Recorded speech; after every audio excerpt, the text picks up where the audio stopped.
नमस्कार दोस्तों, हमारे हिंदी स्टोरी चैनल में आपका स्वागत है। हमारी आज की कहानी है पुनर्विवाह। हमारे घर में चारों तरफ खुशियों का माहौल बना हुआ था। खुशियों से भरे दिन थे वे, उत्साह से भरे दिन, सच संवर कर रहने के दिन, प्रियजनों से मिलने मिलाने के दिन। मुझसे 4 बरस छोटे मेरे भाई रोहित का विवाह था।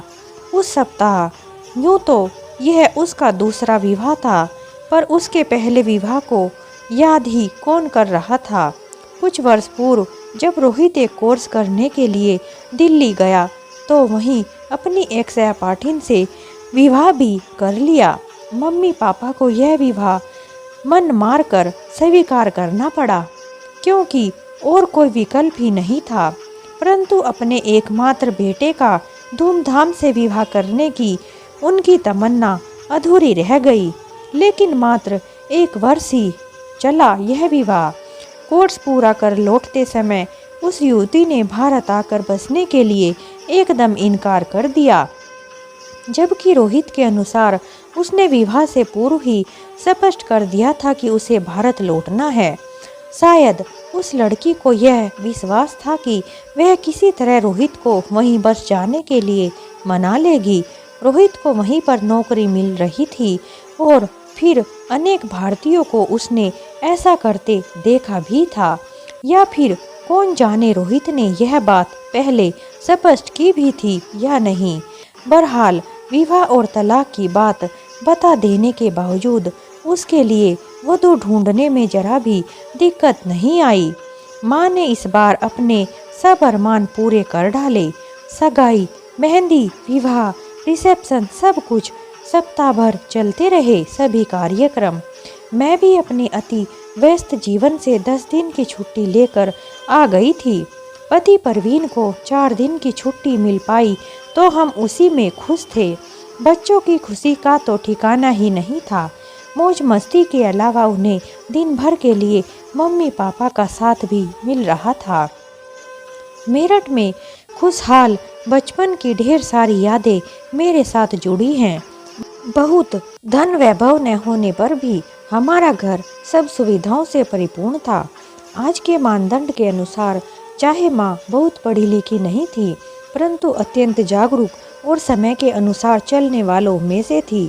उनकी इच्छा थी कि हम दोनों भाई बहन खूब पढ़ लिख जाएं और इसके लिए वे हमें खूब प्रेरित करती। समय और पैसे की कमी नहीं रही हमें। शिक्षा, संस्कार सब कुछ पाया। घर का अधिकांश कार्यभार अम्मा संभालती थी। पीछे से वे अच्छे घर की थी। विपदा आन पड़ने पर काम करने को मजबूर हो गई थी। अपाहिज हो गया पति कमा कर तो क्या लाता, पत्नी पर ही बोझ बन गया था। अम्मा घरों में खाना बनाने का काम करने लगी। हमारा गैरेज खाली पड़ा था। माँ के कहने पर उसी में अम्मा ने अपनी गृहस्थी बसा ली। एक किनारे पति चारपाई पर पड़ा रहता, अम्मा बीच बीच में जाकर उसकी देखभाल कर आती। शेष समय हमारे घर का कामकाज देखती। अच्छे परिवार से थी, साफ सुथरी और समझदार। खाना मन लगाकर बनाती। प्यार से बनाए भोजन का स्वाद ही अलग होता है। माँ ने उनके दोनों बच्चों की पढ़ाई की जिम्मेदारी ले ली थी। स्कूल से लौटने पर वे उन्हें पास बिठा होमवर्क भी करा देती। बेटा 12वीं पास कर सरकारी कर्मचारी बन गया। बिटिया का 15 वर्ष की आयु में ही विवाह कर दिया। माँ ने नाबालिग लड़की का विवाह करने से बहुत रोका, किंतु परंपराओं में जकड़ी अम्मा के लिए ऐसा करना संभव नहीं था। उनके अनुसार अभी उनकी बेटी का विवाह न करने पर वह जीवन भर कुंवारी रह जाएगी। लेकिन 1 वर्ष बाद ही कारखाने में हुई एक दुर्घटना में उसके पति की मृत्यु हो गई। उसे मुआवजा तो मिला, पर सबसे बड़ी पूंजी खो दी उसने। माँ ने उसके पुनर्विवाह के लिए कहा, परंतु अम्मा के हिसाब से उनकी बिरादरी में यह कतई संभव नहीं था। इसी बीच मेरा भी विवाह हो गया। मैंने लॉ की पढ़ाई की थी और अपना कैरियर बनाना मेरे जीवन का सपना था। विदेशी कंपनी में एक अच्छी नौकरी मिली हुई थी मुझे। विवाह के बाद 2 वर्ष तक तो सब ठीक चलता रहा, पर जब माँ बनने की संभावना नजर आई तो चिंता होने लगी। कैरियर बनाने के चक्कर में पहले ही उम्र बढ़ चुकी थी एवं मातृत्व को और टाला नहीं जा सकता था। शिशु जन्म के समय माँ के पास मेरठ गई थी। अस्पताल से जब मैं नन्हे से बेटे को लेकर घर आई तो अम्मा ने एक सुझाव रखा, क्यों ना मैं अम्मा की बेटी रीना को अपने साथ ले जाऊं। उसे एक विश्वसनीय घर में रखकर वे निश्चिंत हो जाएंगी। मेरी तो एक बड़ी समस्या हल हो गई, मन की मुराद पूरी हो गई। रीना को मैं बचपन से ही जानती आई थी। छोटी लड़कियों के अनेक खेल हमने मिलकर खेले थे। वह मुझे बड़ी बहन का शाही सम्मान देती थी। उसने पहले अंकित और 2 ही वर्ष बाद आई खुशी की बहुत अच्छी तरह से देखभाल की और बच्चे भी उसे प्यार से मौसी कहकर बुलाते थे।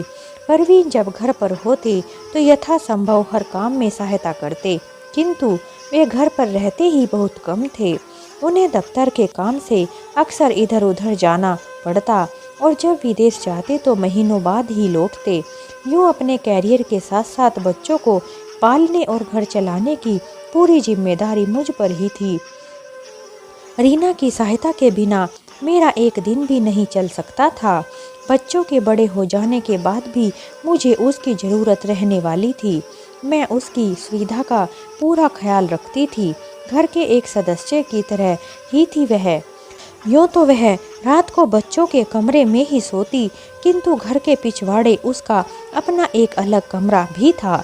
रोहित के ब्याह के लिए मैंने अपने परिवार वालों के साथ साथ राधा के लिए भी नए कपड़े बनवाए थे, पर ऐन वक्त उसने मेरठ जाने से इनकार कर दिया, जो कि मेरे लिए बहुत आश्चर्य की बात थी। अभी कुछ दिन पहले तक तो वह विवाह में गाए जाने वाले गीतों का जोर शोर से अभ्यास कर रही थी। वह जिंदा दिल और मौज मस्ती पसंद लड़की थी। किसी भी तीज त्योहार पर उसका जोश देखते ही बनता था। अपने माता पिता से मिलने के लिए वह अक्सर अवसर का इंतजार किया करती थी, पर इस बार न तो माँ बाप से मिलने का मोह और न ही ब्याह की मौज मस्ती भी उसे लुभा पाई। रोहित का विवाह बहुत ही धूमधाम से हो गया। हमने भी 10 दिन खूब मस्ती की। लौटकर भी कुछ दिन उसी का माहौल में खोए रहे, वहीं की बातें दोहराते रहे। रीना ने ही घर संभाले रखा। 2-3 दिन बाद जब मेरी थकान कुछ उतरी और रीना की ओर ध्यान गया तो मुझे लगा कि वह आजकल बहुत उदास रहती है। काम तो पूरा निपटा रही है, किंतु उसका ध्यान कहीं और रहता है।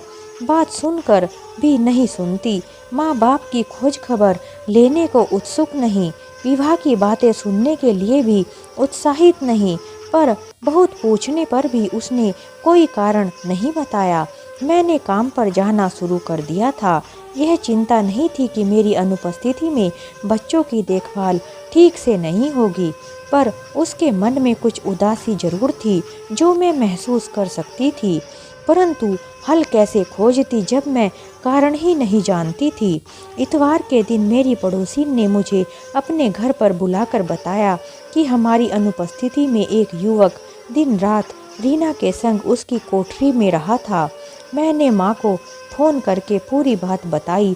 माँ ने शांतिपूर्वक पूरी बात सुनी और फिर उतनी ही शांति से पूछा, पर तुम उस पर इतना क्रोधित क्यों हो रही हो? ऐसा कौन सा कसूर कर दिया है उसने? एक पर पुरुष से संबंध बनाना अनैतिक नहीं है क्या?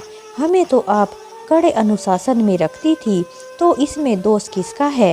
रीना के पति की असमय मृत्यु हो गई, यह उसका दोष तो नहीं, फिर इस बात की सजा इस लड़की को क्यों दी जा रही है? 16 वर्ष की आयु में उसे मन मार कर जीवन जीने को बाध्य कर दिया गया। उसके जीवन के सब रंग छीन लिए गए, पर माँ वह विधवा हो गई है, इसमें हम क्या कर सकते हैं? क्यों उसे जीने का हक नहीं दिला सकते क्या? रोहित का दोबारा विवाह हुआ है ना? तुम्हारे भाई के तलाक में कुछ गलती तो उसकी माँ की भी रही होगी, पर रीना के विधवा होने के लिए उसे क्यों दंडित किया जा रहा है? उसने तो नहीं मारा ना अपने पति को। यह तय कर दिया गया कि वह दूसरा विवाह नहीं करेगी। उसकी जिंदगी का इतना अहम फैसला लेने से पहले क्या किसी ने उससे एक बार भी पूछा कि वह क्या चाहती है। हो सकता है उसमें ताम उम्र अकेली रहने की हिम्मत ना हो और वह फिर से विवाह करने की इच्छुक हो। जिस पुरुष के साथ वह 1 वर्ष ही रह पाई, वह भी तमाम बंदिशों के बीच उसके साथ उसका लगाव कितना हो पाया होगा। और अब तो उसकी मृत्यु को भी इतने वर्ष बीत चुके हैं। माँ, मुझे उस पर दया आती है, पर उन लोगों के जो नियम हैं हम उन्हें तो नहीं बदल सकते ना।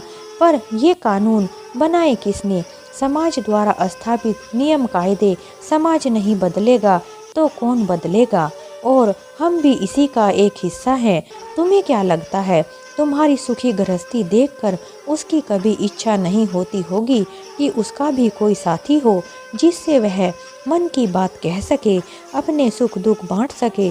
अपने बच्चे हों, यदि वह तुम्हारे बच्चों से इतना स्नेह करती है तो उसे अपने बच्चों की कितनी साध होगी? कभी सोचा तुमने? अपने भविष्य पर निगाह डालने पर क्या देखती होगी वह? एक अनंत रेगिस्तान, और वह भी बिना एक भी वृक्ष की छाया के। माँ बाप आज हैं, कल नहीं रहेंगे। भाई अपनी गृहस्थी में रमा है। ममता की बिरादरी वाले जो रीना के पुनर्विवाह के विरुद्ध हैं, एक पुरुष के विदुर होने पर चट से उसका विवाह कर देते हैं। तब वे कहते हैं कि बेचारे के बच्चे कौन पालेगा। स्त्री के विधवा होने पर उनकी यह दयामय कहाँ चली जाती है? यूँ हम कहते हैं कि स्त्री अबला है, सामाजिक आर्थिक और भावनात्मक रूप से उसे पुरुष पर आश्रित बना कर रखते हैं, किंतु विधवा होते ही उससे यह अपेक्षा की जाती है कि वह अकेली ही इस जहान से लड़े। एक ऐसे समाज में जिसके हर वर्ग में भेड़िए उसे नोच डालने को खुले आम घूम रहे हैं। दिन भर तो काम में व्यस्त रही, पर दफ्तर जाते और लौटते हुए माँ की बातें मस्तिष्क में घूमती रही। मैंने सिर्फ किताबी ज्ञान ही अर्जित किया था। माँ ने खुली आंखों से दुनिया को जिया था, देखा और समझा था। मैं अपने ही घर में रहती रीना का दर्द नहीं समझ पाई। कहने को मैं उसे घर का सदस्य समान ही समझती थी, उससे भरपूर प्यार करती थी। मैंने उस पर थोपे निर्णय को सिर झुकाकर स्वीकार कर लिया था, जबकि माँ उसके प्रति हुए अन्याय के प्रति पूर्ण जागरूक थी। मुझे माँ की बातों में सच्चाई नजर आने लगी। सांझ ढलने तक मैंने मन ही मन निर्णय ले लिया था, और यही बताने के लिए दिन भर का काम समेट रात को मैंने माँ को फ़ोन किया। तुम उस लड़के से बात करो, उसकी नौकरी, चरित्र इत्यादि के बारे में पूरी पड़ताल करो, और यदि तुम्हें लगे कि लड़का सिर्फ मौज मस्ती के लिए रीना का इस्तेमाल नहीं कर रहा और इस रिश्ते को लेकर गंभीर है, तो ममता को मनवाने का जिम्मा मेरा। माँ के स्वर में आत्मविश्वास की झलक स्पष्ट थी। मैंने जब रीना के सामने बात छेड़ी तो उसने रोना शुरू कर दिया। बहुत देर के बाद उसने मन की बात मुझसे कही। दिनेश हमारे घर से थोड़ी दूर किसी का ड्राइवर था। उसे रीना के विधवा होने के बारे में मालूम था, फिर भी वह उससे विवाह करने को तैयार था। पर रीना को डर था कि उसकी माँ इस विवाह के लिए कभी राजी नहीं होगी। एक तो वह उसकी बिरादरी से बहुत डरती थी, दूसरे दिनेश उनसे भिन्न जाति का था। रीना की परेशानी यह थी कि यदि उसने माँ बाप की इच्छा के विरुद्ध शादी कर ली तो वह सदैव के लिए उनसे कट जाएगी। एक तरफ उसकी तमाम जिंदगी जीवन की खुशियाँ थी, तो दूसरी तरफ माँ बाप का प्यार। इसी बात को लेकर वह उदास थी। उसने अब तक अपने मन की बात मुझसे कहने की हिम्मत नहीं की थी, तो इसमें मेरा ही कुछ दोष रहा होगा। मैंने दिनेश के पिता को बात करने के लिए बुलाया। दिनेश ने पहले ही उन्हें राजी कर रखा था। सारी पड़ताल करने के बाद मैंने माँ के आगे एक सुझाव रखा। ममता अम्मा यदि विवाह के लिए राजी हो जाती है तो आप उन्हें लेकर यहाँ आ जाइए और रीना का विवाह चुपचाप यहीं करवा देते हैं। उसकी बिरादरी वालों को पता ही नहीं चलेगा। मेरी कम पढ़ी लिखी माँ की सोच बहुत आगे तक थी। उन्होंने दृढ़तापूर्वक कहा, नहीं, शादी यहीं से होगी और खुलेआम होगी, ताकि उस जैसी अन्य लड़कियों के आगे एक उदाहरण रखा जा सके। हम कुछ गलत नहीं कर रहे कि छिपा कर करें। मुझे उस युवक से मिलकर खुशी होगी जो यह जानते हुए भी कि रीना विधवा है उससे विवाह करने को तैयार है। दिनेश के जो भी परिजन विवाह में शामिल होना चाहें उनका स्वागत है। ममता, अम्मा को तो तुम मना लोगी माँ, पर यदि उसकी जाति बिरादरी वालों ने कोई बखेड़ा कर खड़ा कर दिया तो?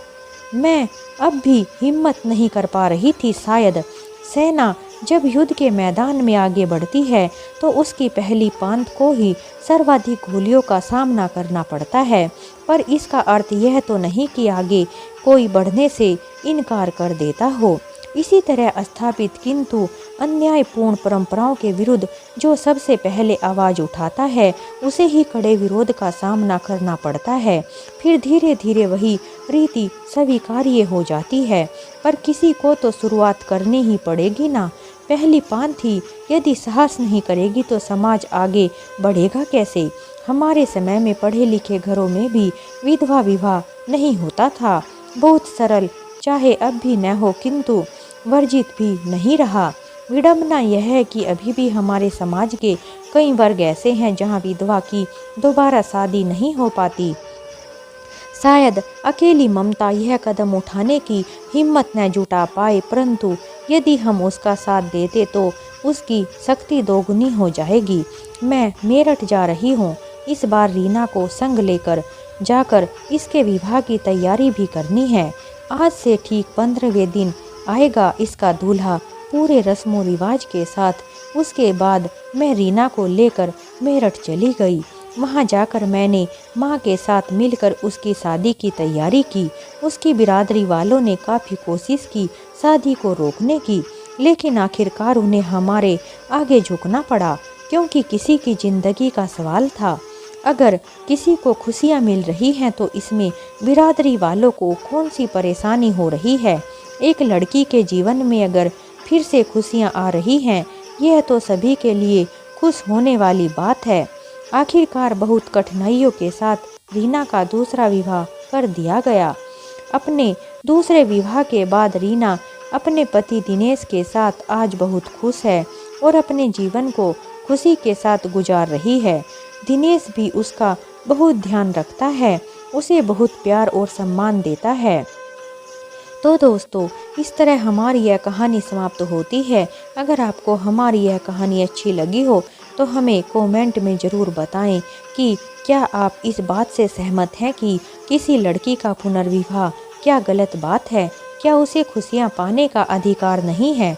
अगर आपको हमारी कहानी थोड़ी भी पसंद आई हो तो हमारे चैनल को लाइक करें, शेयर करें, सब्सक्राइब करें और हमें कमेंट करना तो बिल्कुल भी ना भूलें। हमारी कहानी सुनने के लिए आप सभी का बहुत बहुत धन्यवाद। एक नई कहानी के साथ हम आपसे फिर मिलते हैं।